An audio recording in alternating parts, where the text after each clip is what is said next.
Hola, comunidad. Saludar con la mano, bienvenidos de nuevo a mi canal. Hoy traemos algo especial, un resumen explosivo de Guerra y Paz, la obra maestra de Lev Tolstoy. Libros destellos. Este libro no es solo una novela, es un verdadero viaje a través de la historia, el amor y las complejidades de la vida humana en tiempos de guerra. Guerra y Paz, la gran epopeya rusa en más de 600 páginas, la novela épica de guerra de León Tolstoy presenta el periodo de 1805 a 1812 de las guerras napoleónicas desde el punto de vista de varios nobles rusos. La gran cantidad de acciones, la multitud de personajes y el minucioso procesamiento de los hechos históricos hacen de Guerra y Paz la novela más importante de León Tolstoy y, al mismo tiempo, un clásico sin paralelo de la literatura universal. La epopeya es, a la vez, una novela de aprendizaje, una novela histórica y una novela de familia. Junto a personajes ficticios presenta a personalidades famosas como Napoleón y el zar Alejandro y revela claramente la comprensión histórica de Tolstoy. El individuo no tiene poder sobre su destino, la historia la forman muchos. En constantes cambios de guerra y paz, asesinatos y amores, infortunios y alegrías, Tolstoy impulsa sus complicados hilos argumentales. De manera singular, la novela combina los destinos individuales extraordinariamente detallados con los grandes acontecimientos históricos mundiales, justapone diferentes cosmovisiones y proporciona una imagen precisa de la sociedad de la Rusia zarista a principios del siglo XIX. Ideas fundamentales. Guerra y Paz de Tolstoy, una de las más grandes novelas de la literatura universal, es una poderosa representación de Rusia durante las guerras napoleónicas, 1805 a 1812. La obra ha establecido estándares en muchos aspectos. Con una gran profusión de detalles, la novela histórica de aprendizaje y de familia muestra una época importante de Europa, en la que se combinan hábilmente los acontecimientos históricos con los destinos individuales. En alternancia rítmica de escenas de guerra y paz, el lector se entera de los acontecimientos en el frente y en algunas familias rusas de Moscú y San Petersburgo. La novela tiene un sinnúmero de actores. La atención se centra en el destino de las familias Rostov y Volkonsky y la historia llena de vicisitudes de Pedro Besukov. Andrés Volkonsky entra en el ejército y participa en las batallas de Austerlitz, Chongraben y Borodino, y en esta última, lo hieren y muere. Nicolás Rostov, también soldado, sobrevive a la guerra. Tras la expulsión de Napoleón de Moscú, se casa con María, la hermana de Andrés. Pedro Besukov vive la guerra desde lejos. Tiene que superar varias crisis existenciales hasta que, finalmente, se enamora de Natasha Rostov. Tolstoy proporciona descripciones detalladas de los campos de batalla y de las discusiones sobre la situación y presenta a personajes históricos como el zar Alejandro y Napoleón. Los hilos argumentales no están sincronizados ni organizados, fiel a su modelo histórico, la novela de Tolstoy se desarrolla caóticamente, como la guerra. Junto a los acontecimientos históricos mundiales, el autor describe la búsqueda de la felicidad y el equilibrio interno de los actores principales. Resumen. Una velada distinguida. Junio de 1805. Nos encontramos en la casa de Ana Pavlovna Cherer, que ha invitado a una velada a todos los que parecen tener rango y nombre en San Petersburgo. Uno de los primeros invitados en llegar es el príncipe Vasilio Kuragin. La anfitriona conversa con él sobre Napoleón, en quien reconoce al anticristo en persona. El príncipe piensa más bien en su hijo Anatolio Kuragin, que lleva una vida bulliciosa. Entre los demás invitados se encuentran el joven príncipe Andrés Volkonsky con su esposa embarazada, la pequeña princesa Lisa Volkonskaya, Pedro Besukov, hijo ilegítimo del conde Besukov, así como Hipólito y Elena Kuragin, segundo hijo e hija del príncipe Basilio. Andrés está visiblemente aburrido de su parlanchina esposa. Solo cuando aparece Pedro se ilumina su rostro, ambos se unen en un canto de alabanza acerca de Napoleón. Después de la fiesta, Pedro y Andrés pasan juntos la noche.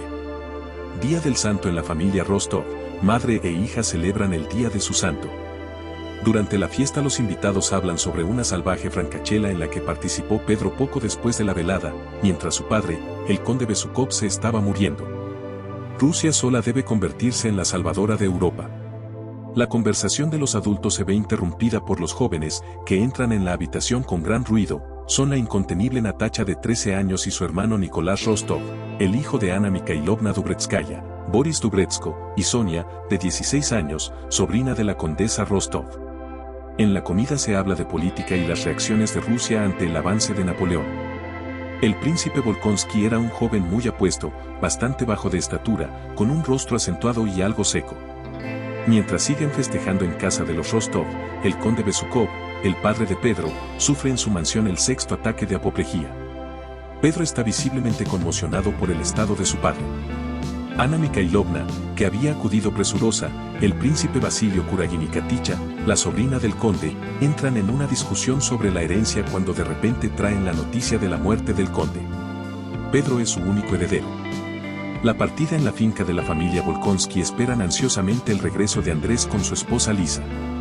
El anciano príncipe Nicolás Andreyevich Volkonsky era muy severo, inclusive con su hija menor María.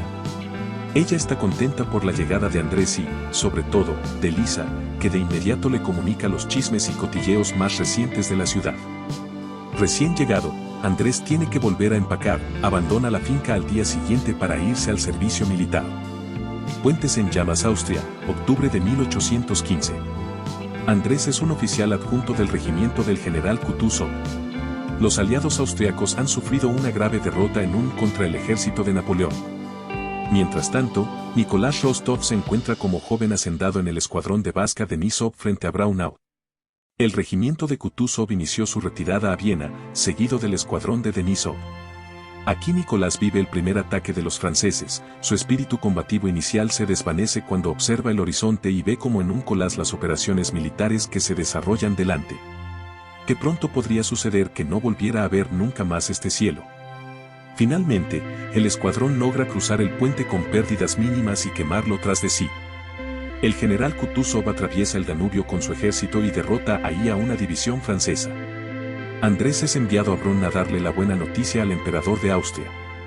Después de una corta estancia con el diplomático ruso Bilibin, por quien se entera de que, mientras tanto, Napoleón ha conquistado Viena, Andrés regresa con su ejército. Se une al regimiento bajo el mando del príncipe Bagration y participa en la batalla de Schongraben, en la que se logra una victoria bajo el liderazgo del capitán Tuchin. Noticias del frente: cambio de domicilio. Después de su herencia, Pedro se convierte repentinamente en el soltero más codiciado de San Petersburgo. El príncipe Basilio Kuragin urde hábilmente una serie de festividades para poder reunir a Pedro y a su hija Elena. La evidente belleza de Elena y su seductor escote seducen de tal manera a Pedro que la corteja y se casa con ella.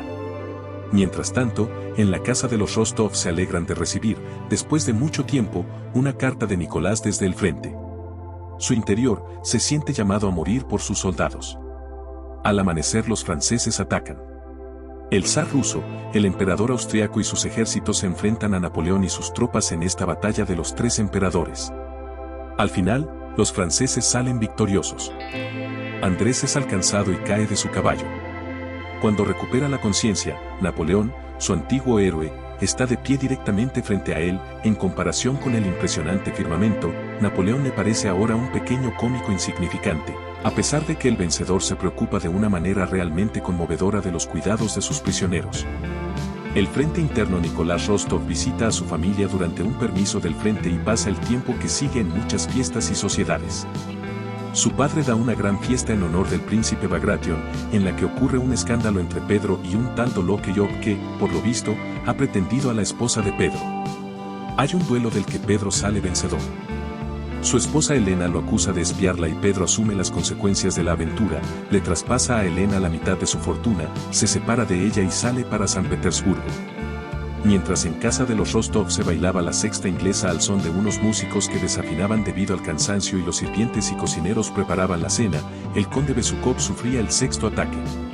En la finca de los Volkonsky, desde hace meses no han tenido noticias de Andrés y creen que ya debe haber muerto.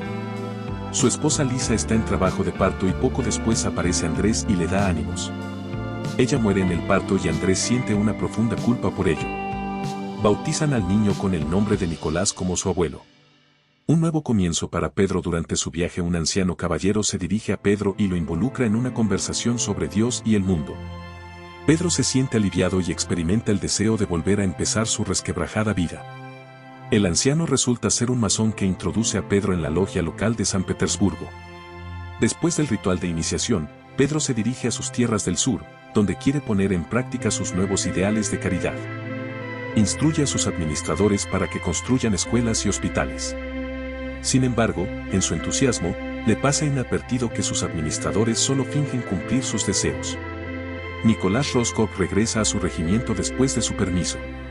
A diferencia de antes, ahora se siente aquí como en casa. Para su horror, tiene que ver cómo el zar Alejandro y Napoleón se dan la mano con motivo de un alto al fuego. El gesto desconcierta totalmente al soldado que, malentendiendo los caminos de la política, se emborracha en consecuencia. Años de relajamiento salto en el tiempo. La nueva alianza con Napoleón llega incluso tan lejos que el ejército ruso acude en ayuda del antiguo archienemigo cuando Napoleón le declara de nuevo la guerra a Austria en 1809. El príncipe Andrés pasó los últimos 2 años en su finca, donde pudo llevar a cabo felizmente las reformas que planificó Pedro, pero nunca realizó. En una breve visita al conde Rostov, le llama la atención la guapa Natacha. Tras varias visitas, Andrés le propone matrimonio, pero debe aplazarlo un año porque su padre lo obliga a dar ese paso. Con gran pesar, Andrés y Natacha están de acuerdo. Durante ese tiempo Pedro intensifica sus actividades con los masones. Mientras tanto, Nicolás es ascendido a jefe de escuadrón en su regimiento de Pavlogrado y disfruta de sus nuevas funciones. Pero un llamado de ayuda de su madre lo lleva a casa, donde debe encargarse de las finanzas de la familia y participar en una emocionante cacería de lobos. Se acerca Navidad y Natacha echa de menos a su amado. Para disgusto de sus padres, Nicolás también se enamora de Sonia. Ánimo melancólico, se siente sola en Moscú, está empezando a odiar a su severo padre y no puede aprobar la relación de Andrés con Natacha. En una visita de las Rostov, casi hay una confrontación entre ella y Natacha. Esta última comienza un affair con Anatolio Kuragin. Sin embargo, cuando descubre que él ya está casado, rompe la relación y está con la moral por los suelos, sobre todo porque su Andrés no puede perdonar esta infidelidad. Guerra otra vez. El 12 de junio de 1812, las tropas de Napoleón cruzan las fronteras de Rusia y violan el acuerdo de alto al fuego. Las negociaciones diplomáticas fracasan. La guerra empieza de nuevo. Andrés, desilusionado por el affair de Natacha, permite que lo transfieran al frente occidental. Le envía a su padre una advertencia de que la finca podría resultar demasiado peligrosa y que preferiría que se mudaran a Moscú. En el camino muere el anciano príncipe Volkonsky. Nicolás aparece con sus camaradas y proporciona a la familia un pasaje seguro a Moscú. Además, se enamora de María. Pedro se siente cada vez más atraído por Natacha, visita a las tropas cerca de Borodino y se enfrenta por primera vez a la realidad del campo de batalla. La batalla de Borodino. En la víspera de la gran batalla de Borodino, Napoleón pasa revista a sus tropas y da algunas órdenes, que no pueden ser ejecutadas más tarde debido a la confusión en el campo de batalla. La batalla sumamente sangrienta termina en un empate, el ejército de Napoleón es rechazado por las tropas comandadas por el general Kutuzov, pero el ejército ruso está casi aniquilado. Andrés es alcanzado por un proyectil que lo hiere de gravedad. Debido a la escasa fuerza del ejército, Kutuzov renuncia en Moscú y aconseja la evacuación. Pedro fantasea con la idea de un atentado contra Napoleón. Mientras los Rostov dejan Moscú junto con unos soldados, encuentran a Andrés gravemente herido. Natacha se disculpa con él por su error y cuida al herido. Los franceses toman Moscú sin mucha oposición, pero la ciudad se está incendiando. Pedro camina por las calles y salva a una niña de las llamas y a una mujer de ser maltratada por los franceses. Por ello, los franceses lo capturan y arrestan. María se encuentra con los Rostov y, junto con Natacha, cuida a Andrés, que muere poco después debido a sus heridas. La expulsión de Napoleón se pone cómodo en Moscú. Él y sus hombres disfrutan de la vida lujosa en la ciudad medio derruida. No obstante, pronto, el ejército ruso, ya refortalecido, los expulsa. Pedro conoce el valor de la vida en el campo francés de prisioneros. Se encuentra a su compañero de prisión Platón Karatayev, quien, con la manera en que acepta impasible su propia muerte, provoca en él una especie de renacimiento de la fe, así que puede superar los esfuerzos del regreso a Smolensk. Vaska Denisov, que había enviado con éxito a sus tropas a una guerra de guerrillas contra los franceses, libera a Pedro. El ejército ruso logra expulsar a los franceses del país. Pedro regresa a Moscú, donde se encuentra otra vez con Natacha. Le propone matrimonio y ella acepta. Por razones financieras, Nicolás se casa con María. Natacha y Pedro tienen 3 hijos y están completamente absortos en su vida doméstica.